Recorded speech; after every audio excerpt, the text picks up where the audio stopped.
상승장에서 강원도의 부동산 시장은 뜨거웠습니다. 특히 원주와 춘천을 중심으로 많은 부동산 회사들이 경쟁적으로 땅을 매입하고 아파트와 오피스텔을 지으며 시장을 과열시켰습니다. 당시에는 부동산을 구입하면 무조건 수익을 얻을 수 있을 것이라는 믿음이 강했습니다. 이러한 기대감 속에서 부동산 회사들은 막대한 대출을 받아 땅을 사들였고 땅값은 단기간에 급격히 상승했습니다. 그러나 2022년 중반 이후 상황이 급변했습니다. 급격한 금리 인상으로 인해 대출 부담이 커졌고 가파르게 상승한 가격을 더 이상 감당하기 어렵게 되었습니다. 게다가 정부의 대출 규제 강화와 함께 경제 회복이 더디게 진행되면서 사람들의 경제적 불안감이 증가했습니다. 이러한 불확실성으로 인해 투자자들은 점점 부동산 시장에서 멀어지기 시작했습니다. 특히 춘천과 원주 지역은 GTX 노선 연장 개발과 같은 교통 호재 기대감으로 한때 집값이 크게 올랐지만 교통 인프라 구축 속도가 예상보다 늦어지면서 시장의 기대감이 사라지기 시작했습니다. 또한 실제로 GTX 노선의 착공 계획이 지연되면서 투자 수요가 급격히 감소했습니다. 그 결과 현재는 높게 오른 땅값과 건축 비용을 감당하면서 지은 아파트와 오피스텔들이 제대로 분양되지 않는 상황이 되었습니다. 과거처럼 부동산 시장이 급격하게 상승할 거라는 환상이 깨졌고 소비자들은 더 이상 높은 가격에 무리하게 투자하지 않고 신중한 태도를 보이고 있습니다. 결국 강원도의 부동산 시장은 이제 현실적인 가격대로 조정되고 있으며 과거와 같은 급격한 가격 폭등은 쉽지 않을 것으로 보입니다. 원주, 춘천 아파트 가격은 얼마가 적당한 걸까요? 오늘은 이 지역들의 부동산 지표를 확인해보고 현재 아파트 시세가 적당한지 앞으로 더 떨어질지 판단해보겠습니다. 먼저 최고가에 거래됐던 아파트를 찾아보고 이 아파트의 현재 시세를 확인해보겠습니다. 고점 대비 얼마나 하락했을까요? 먼저 6억에 거래됐던 원주의 아파트부터 살펴보겠습니다. 원주시 방곡동에 위치한 중흥 S클래스 프라디움입니다. 이 아파트는 2016년식 850세대 최고 20층의 준신축 대단지 아파트입니다. 신축급 단지의 규모가 크고 방곡동 중심 상권과 가까워서 전세와 월세 수요가 높습니다. 단지 인근에 신림 판부국도를 공사 중이고 배정되는 초등학교는 버들 초등학교입니다. 105타입의 분양가는 2억 8천만 원이었고 21년 최고가 6억에 거래됐습니다. 상승장일 때 분양가에서 3억 2천만 원이나 상승했습니다. 이 아파트의 현재 시세는 어떨까요? 최근 6층 매물이 4억 4천5백만 원에 거래되면서 고점 대비 26% 하락했는데요. 이 정도로 하락한 이유가 뭘까요? 최고가에 계약된 매물은 210동 1903호이고 105타입입니다. 매매가 6억에 거래됐는데요. 인천 청라에 거주하는 60대 투자자가 상승장 끝물에 매수했습니다. 6억에 거래됐던 매물과 최근 4억 4천5백만 원에 거래된 매물은 같은 타입 매물입니다. 다만 각각 6층과 19층으로 층수가 꽤 차이 납니다. 두 거래로만 보면 26% 하락하긴 했지만 19층과 6층 매물을 비교하기에는 조금 무리가 있습니다. 동일한 층수 기준으로 얼마나 빠졌는지 확인해 보겠습니다. 최근 19층 매물 거래 이력이 없기 때문에 현재 매물로 나와 있는 호가 시세로 비교해 보겠습니다. 105타입 209동 18층 매물이 5억 4천만 원에 나와 있습니다. 최고가 6억 대비 6천만 원가량 저렴하게 나와 있는데요. 얼마에 실거래될지 지켜보시면 좋을 것 같습니다. 다음은 춘천시 온이동에 위치한 아파트인 춘천 센트럴타워 푸르지오입니다. 신축 대단지인 만큼 전세 월세 수요가 높은데요. 2022년식 1175세대의 주상복합 단지입니다. 입주 시기가 상승장과 맞물리면서 엄청난 상승을 기록했습니다. 남춘천역과 시외버스 터미널이 가깝고 아울렛과 롯데마트를 포함해서 상권 이용도 편리합니다. 84타입의 분양가는 평균 3억 6천만 원이었고 22년 최고가 8억 5천만 원에 거래됐습니다. 상승장일 때 분양가에서 5억이나 상승했습니다. 이 아파트의 현재 시세는 어떨까요? 최근 17층 매물이 5억 7천만 원에 거래되면서 고점 대비 2억 8천만 원이나 하락했는데요. 정말 이 정도로 많이 하락했을까요? 최고가에 계약된 매물은 104동 4302호이고 84타입입니다. 매매가 8억 5천만 원에 거래됐는데요. 서울에 거주하는 50대 투자자가 상승장 끝물에 매수했습니다.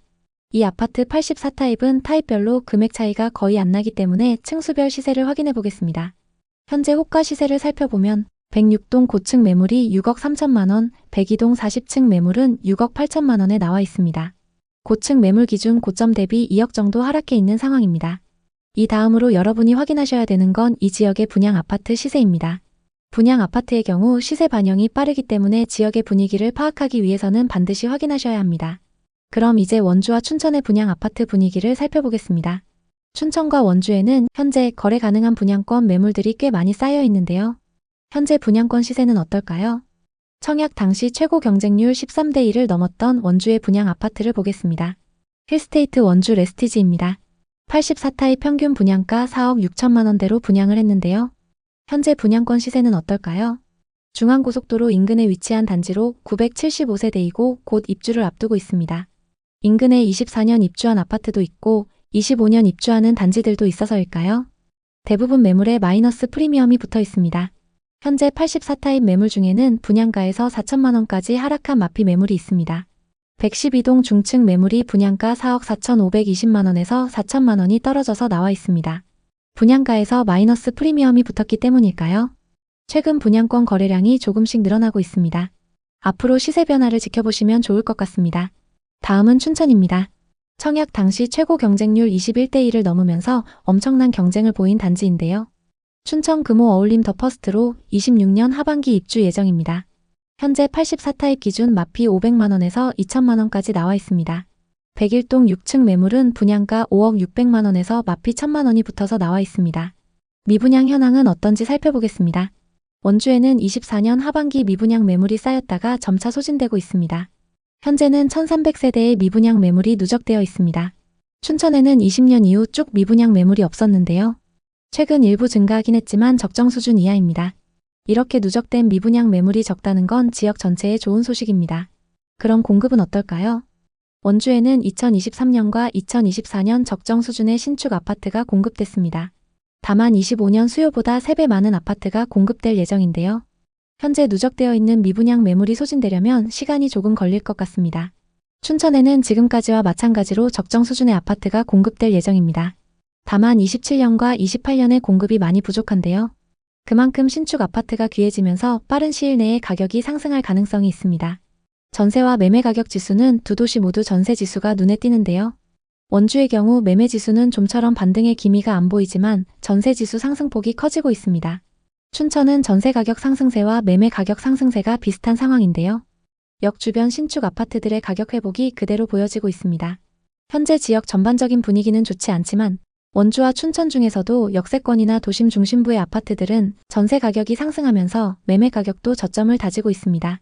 사실 강원도는 그동안 집값이 오를 이유가 거의 없던 지역이었습니다.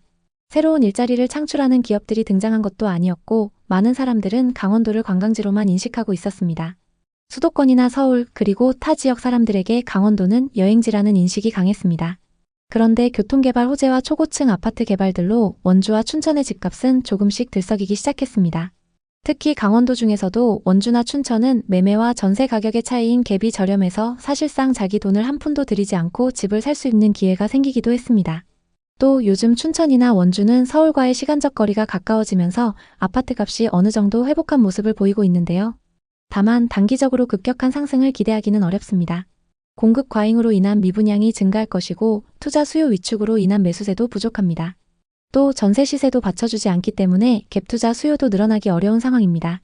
결론적으로 강원도 원주와 춘천의 부동산 시장은 당분간 하락이나 보합세를 이어갈 가능성이 크며 시장 변화가 나타나는 시점을 기다리는 것이 중요합니다. 원주와 춘천 부동산에 관심 있는 분들에게 도움이 됐으면 좋겠네요. 오늘도 영상 봐주셔서 감사합니다. 항상 여러분의 성공적인 투자를 응원하겠습니다.